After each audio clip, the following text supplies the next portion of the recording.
Hello guys, जैसे कि आप सभी जानते हैं हमारा stand for all YouTube channel है। हम बेसिक से लेकर एक्सपर्ट लेवल की आपको क्लास उपलब्ध करा रहे हैं। साथ ही आप हमारी वेबसाइट पर किसी भी गति पर डिक्टेशन प्राप्त कर सकते हैं और अपनी गलतियों का मूल्यांकन प्राप्त कर सकते हैं, हिंदी या इंग्लिश किसी भी लैंग्वेज में। ये आनंद आशुलिपि मासिक पत्रिका अंक 3 प्रतिलेखन संख्या 13 और 14 है। सभी लिखने के लिए तैयार रहें। रेडी?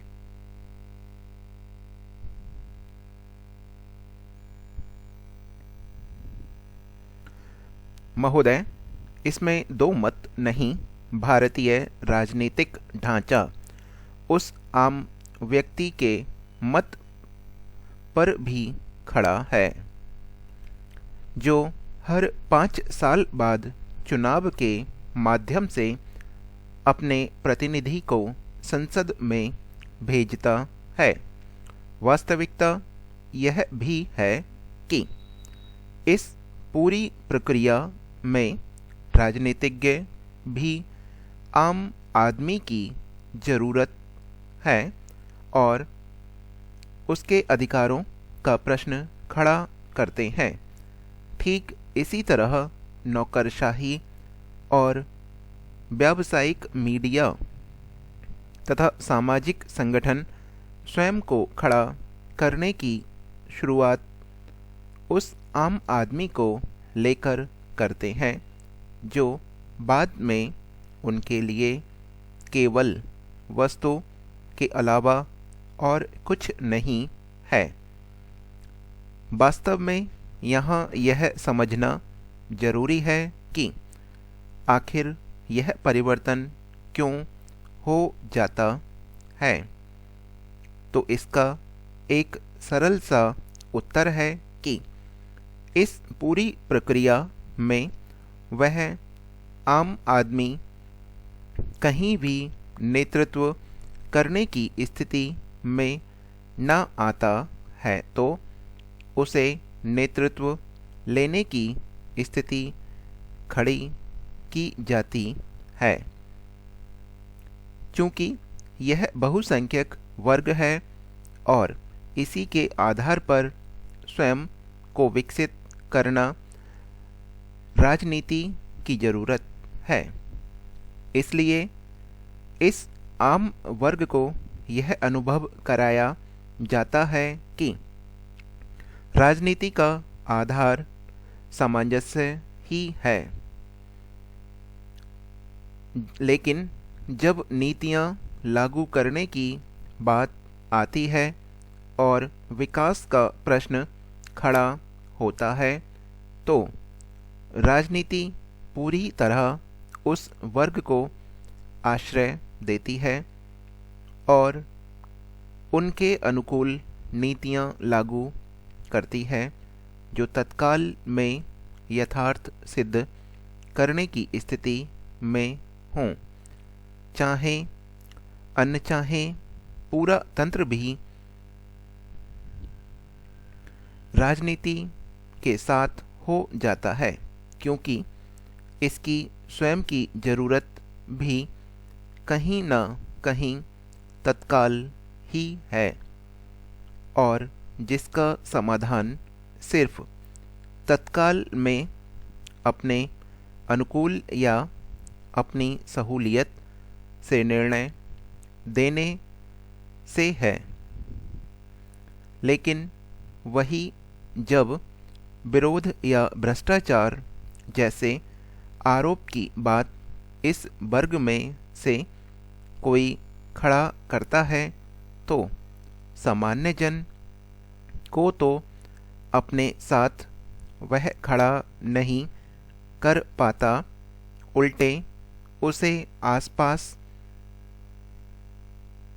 उसके अपने वर्ग के लोग सिवाय सब चीज़ों को अपने अनुकूल बनाने की स्थितियां कुछ इस तरह पैदा करते हैं जिसमें सहमति का भाव बनता है, यानी संघर्ष या विसंगतियों को दूर करने की जगह विसंगतियों और असमानता के प्रति अभ्यस्तता समाज के अंदर दिखाई देने लगती है।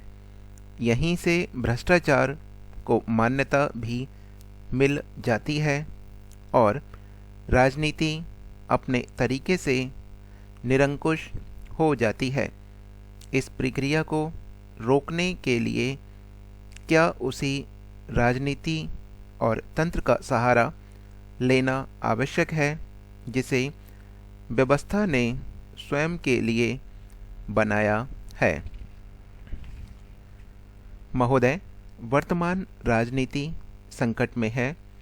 सिर्फ राजनीति ही नहीं बल्कि एक सीमा तक वह पूरा ढांचा संकट में है जो अभी तक समाज में फैली विसंगतियों और असमानता को दूर करने की बात लगातार करता रहता है। विशेषकर भ्रष्टाचार का मुद्दा जिस तरह और जिस रूप में उभरा है उसे राजनीति पर प्रश्न चिन्ह लगा दिया है। ऐसा नहीं है भ्रष्टाचार पहले नहीं था या वर्तमान अवस्था की तरह पहले नहीं होता रहा, लेकिन पूर्व में सिर्फ राजनीति ही वह कमान थी जिसके माध्यम से भ्रष्टाचार का मुद्दा जिस तरह और जिस रूप में उभरा है उसने राजनीति पर प्रश्न चिन्ह लगा दिया है। ऐसा नहीं है भ्रष्टाचार पहले नहीं था या वर्तमान अवस्था की तरह पहले नहीं होता रहा, लेकिन पूर्व में सिर्फ राजनीति ही वह कमान थी जिसके माध्यम से भ्रष्टाचार के सवाल उठाए जाते रहे। मगर अब सिर्फ न राजनीति को भ्रष्टाचार बतलाया जा रहा है बल्कि राजनीतिज्ञों द्वारा की जा रही पहल कितनी भ्रष्ट है इस पर कोई दूसरा राजनीतिज्ञ नहीं बल्कि वह तंत्र आरोप लगा रहा है जो अभी तक राजनीति के अनुकूल या अनुरूप ही चलता रहा। वास्तव में प्रश्न यह नहीं है कि राजनीति कमजोर हो रही है या व्यवस्था को टिकाए रखने वाले तंत्र राजनीति से मजबूत हो रहे हैं।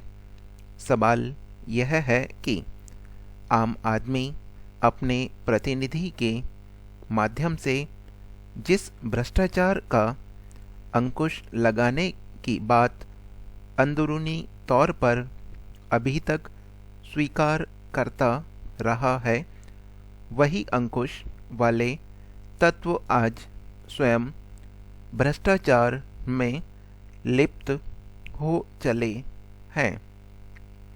यहाँ यह भी कहा जा सकता है कि राजनीति अगर भ्रष्ट हो रही है और उसका विरोध में या उस पर लगाए जा रहे आरोप की पहल वह तंत्र कर रहा है जो स्वयं कहीं न कहीं इस भ्रष्टाचार की अवस्था से जुड़ा हुआ है, तो वहाँ यह समझना जरूरी है कि इसीलिए आरोप का सिलसिला और भ्रष्टाचार अपनी जगह कायम है, कारण सामान्य जन अभी तक पूरी अवस्था से दूर है।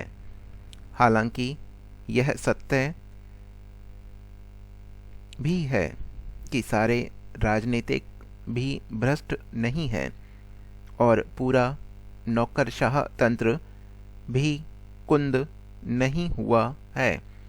कुछ बचा हुआ है, शायद इसीलिए चल भी रहा है, लेकिन इस जरा से चलने और गौण रूप से बचे होने की अवस्था क्या मायने रखती है। अगर वर्तमान परिस्थिति को देखा समझा जा सकता है, जबकि भ्रष्टाचार और आरोप व्यक्ति को अभ्यस्त कर रहे हैं। इन सबसे हटकर कुछ बाहरी तत्व भी समाज में हैं जो विसंगतियों पर अंकुश लगाने का काम कर सकते हैं और कर भी रहे हैं, लेकिन यह भी नहीं कहाँ तक संभव है कि मीडिया पूरी तरह समाज के अंदर पनपती विसंगतियों को दूर कर सके। ये हमारा डिक्टेशन समाप्त हो गया।